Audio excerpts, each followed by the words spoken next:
Hey guys, Cat7 here. Okay, it is Saturday, March 7th, 2020, and I want to thank you for visiting Stonewall Research Channel here on YouTube. Thank you very much. I really do appreciate it. Alright guys, well, today as usual I'm at the library right before I go into work. I usually spend a couple of hours in the library doing research and stuff.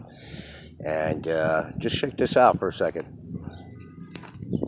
Here's some stone slabs left over at the library here, and let's see if I can lift one of these things.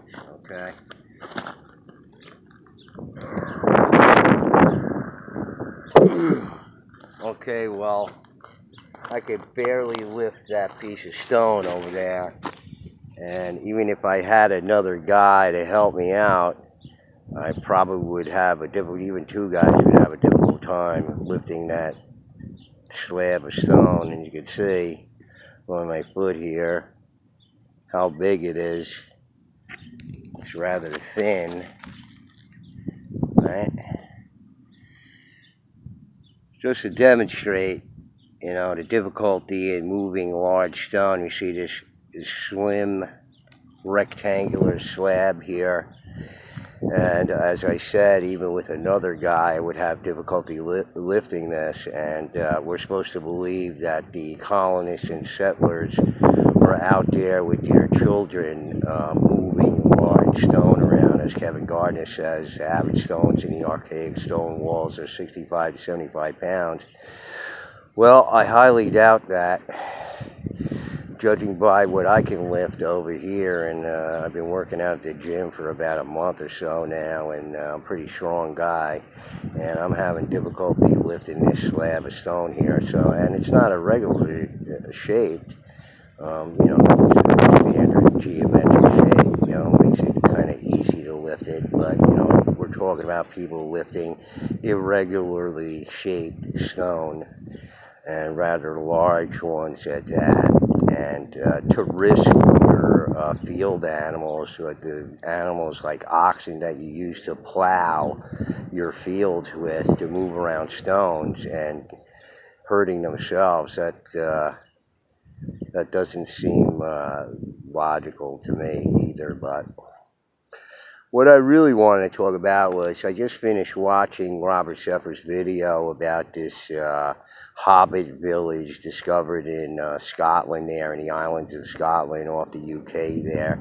And at the end of it, he mentions Gobekli Tepe and how it was buried. And this is one of the things about Robert Seffer that, seems... that he subscribes to a lot of mainstream ideas, even though he seems to be an alternative researcher himself. But, look, as far as I know about Gobekli Tepe, and I remember Sylvia Neworth doing a video on Gobekli Tepe, the rubble-built stone walls that surround Gobekli Tepe in circles. You see these circles of walls surrounding Gobekli Tepe, and the T columns there with all the carvings on it and whatnot.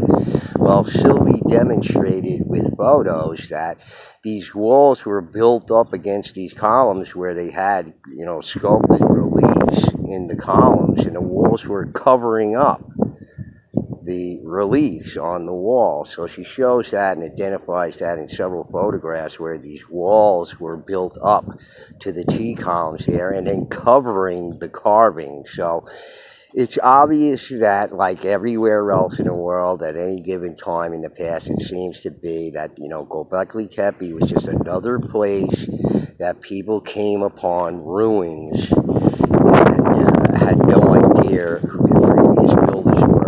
They had vacated the place a long time ago. And Robert Seffer says that, the place was buried. That's the standard mainstream archaeological take on Gobekli Tepe, was, that it was buried. Okay, so you're trying to say that something that would require 1,000 times the effort to build Gobekli Tepe, that somebody engaged in some effort that was 1,000 times that of building the site to bury it. Okay, so I'm not buying that, and I'm not buying the mainstream ideas about Gobekli Tepe and about how it was buried or whatever. It seems to be, and from what I've seen of it, it seems to be that it was probably covered by some deluge or cataclysm or something like that. It's just like many other places in the world who have, dirt on the tops of these things, hundreds of feet in the air.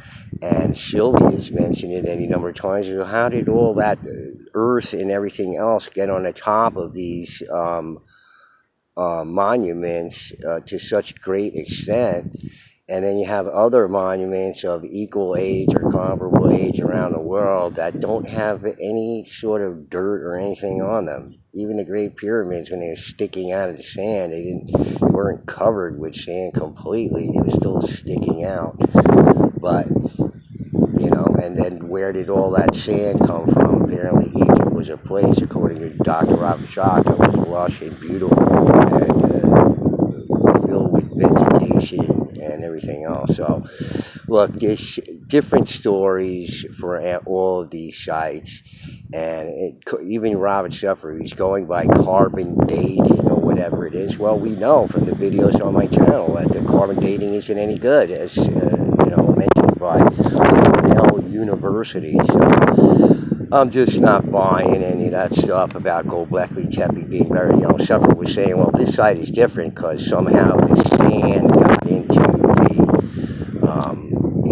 ruins there in the ancient past and drove the people out. But that was, that was a natural occurrence, whereas Gobekli Tepe, because we want to make a comparison, whereas Gobekli Tepe was buried by, people or whatever. It's just nonsense.